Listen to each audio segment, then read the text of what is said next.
ഇന്ന് നമ്മുടെ കൺട്രിയിൽ നമുക്ക് എല്ലാവർക്കും അറിയാം പല പല യൂണിവേഴ്സിറ്റികളുണ്ട്. അപ്പോൾ with the launch of PK Das deemed to be university നമ്മുടെ സ്റ്റുഡൻസിന് വേറെ എവിടെ നിന്നും കിട്ടാത്ത എന്തൊരു ഗെയിം ചേഞ്ചിങ് ഓപ്പർച്യൂണിറ്റിയാണ് ഇവിടെ നിന്ന് കിട്ടാൻ പോകുന്നത്? വളരെ ദാറ്റ് ഈസ് മീനിങ് ആയിട്ടുള്ളൊരു ക്വസ്റ്റ്യനാണ്.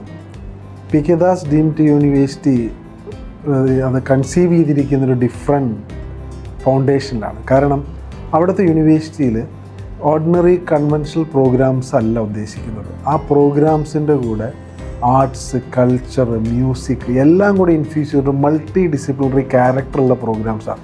ഫോർ എക്സാമ്പിൾ, ഇപ്പോൾ ഒരു സ്റ്റുഡൻറ്റ് ഒരു എഞ്ചിനീയറിംഗ് ചേരുന്നുണ്ടപ്പോൾ അതിനകത്ത് തന്നെ മൾട്ടി ഡിസിപ്ലിനറി പ്രോഗ്രാം പല പ്രോഗ്രാംസും അവർ ഓപ്റ്റ് ചെയ്യുന്നു. അതിൻ്റെ കൂടെ ഇത്തരം ഒരു മൈൻഡ് സൂത്തനിങ് അല്ലെങ്കിൽ ഒരു റിലാക്സേഷനോടുകൂടി പഠിക്കാൻ പറ്റുന്ന ഒരു മൾട്ടി ഫസറ്റഡ് ഇൻഡിവിജ്വലായി ഡെവലപ്പ് ചെയ്യാൻ പറ്റുന്ന തരത്തിലുള്ള ഒരു യൂണിവേഴ്സിറ്റി. അതുകൊണ്ട് തന്നെയാണ് ആ യൂണിവേഴ്സിറ്റിക്ക് UGC അപ്രൂവലും തന്നത്.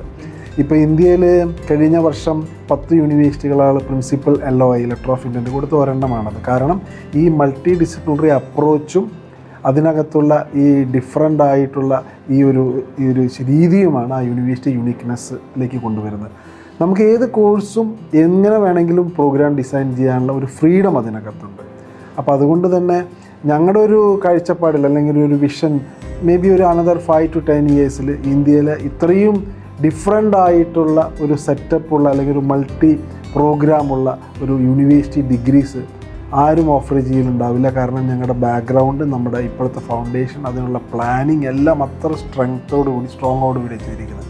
സോ ഐ തിങ്ക് അതൊരു വലിയൊരു ഡിഫറൻസ് ആയിരിക്കും ഇന്ത്യയിലെ യൂണിവേഴ്സിറ്റി ക്യാമ്പസിൽ വരുത്താൻ പോകുന്നത്.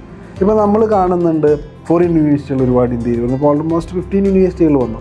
അതെല്ലാം അവരുടെ ഒരു ബ്രാൻഡ് നെയിം, പുറത്തുള്ള ബ്രാൻഡ് നെയിം ഇവിടെ വന്നുകൊണ്ട് ആ കൺവെൻഷണൽ മെത്തേഡിലാണ്. അവരല്ലാതെ ഒരു ഡിഫറെൻ്റ് ആയിട്ടുള്ള ഒരു അപ്രോച്ചല്ല. നമ്മളെ സംബന്ധിച്ചിടത്തോളം ഇന്ത്യയിലെ മൂല്യാധിഷ്ഠിതമായ ഒരു എഡ്യൂക്കേഷൻ സിസ്റ്റം ഉൾപ്പെടുത്തിക്കൊണ്ട് ഇൻ്റർനാഷണലൈസേഷൻ അതിലേക്ക് കൊണ്ടുവന്നുകൊണ്ടിട്ടുള്ളൊരു അപ്രോച്ചാണ്. തീർച്ചയായിട്ടും വളരെ ഡിഫറെൻ്റ് ആയിട്ടൊന്നായിരിക്കും. അതുകൊണ്ട് തന്നെ ഡൗൺ ദ ലൈൻ അത് നമ്പർ 1 ആയിരിക്കും, പ്രത്യേകിച്ച് ഈ ഒരു ആംഗിളിൽ എന്നാണ് ഞാൻ വിശ്വസിക്കുന്നത്. Thank you.